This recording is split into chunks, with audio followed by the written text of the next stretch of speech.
TDP నేత హంతకుడు రాజకీయ ఆధిపత్యంలో భాగంగానే ఆ పార్టీ నేత శ్రీనివాసులు హత్య కేసులో ప్రధాన నిందితుడు నరసింహులు హోసూరులోనే అదే పార్టీ నేత ఆధిపత్యం కోసం సహచర నేతను హత్య చేసిన మరో నేత వైఎస్ఆర్సీపీని హత్య చేసిందని ఉద్దేశపూర్వకంగా మంత్రి లోకేష్ ట్వీట్. మంత్రులు అనిత, బీసీ జనార్దన్ రెడ్డి ఆయనకు తానతందాన టీడీపీ నేత హంతకుడు అని తేళ్లంతో బట్టబయలైన లోకేష్ అసత్య ప్రచారం.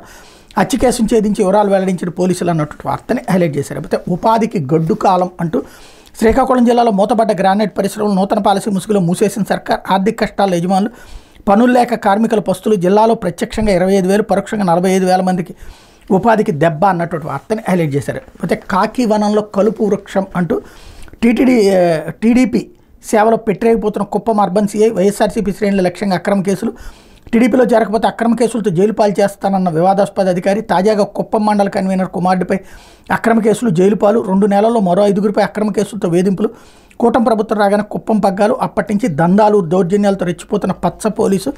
గతంలో హత్య కేసులో నిందితులకు సహకరించడంతో వీఆర్కి అన్నటువంటి వార్తని హైలైట్ చేశారు. లేకపోతే ఉపాధికి గడ్డు కాలం అంటూ ఏదైతే శ్రీకాకుళం జిల్లాలో మూతపడ్డ గ్రానైట్ పరిశ్రమ నూతన పాలసీ ముసుగులో మూసివేసిన సర్కార్. ఆర్థిక కష్టాల్లో యజమానులు, పనులు లేక కార్మికుల పస్తులు. జిల్లాలో ప్రత్యక్షంగా 25,000, పరోక్షంగా 45,000 మంది ఉపాధికి దెబ్బ అంటూ వ్యవసాయం, మత్స్యకార రంగాల తర్వాత శ్రీకాకుళం జిల్లాలో అత్యధికంగా ఉపాధి దొరికేది గ్రానైట్ పరిశ్రమలోనే. ఇప్పుడు ఆ పరిశ్రమలు మూతపడ్డాయి. నూతన పాలసీ పేరుతో గ్రానైట్ పరిశ్రమను ప్రభుత్వం మూసివేయించింది.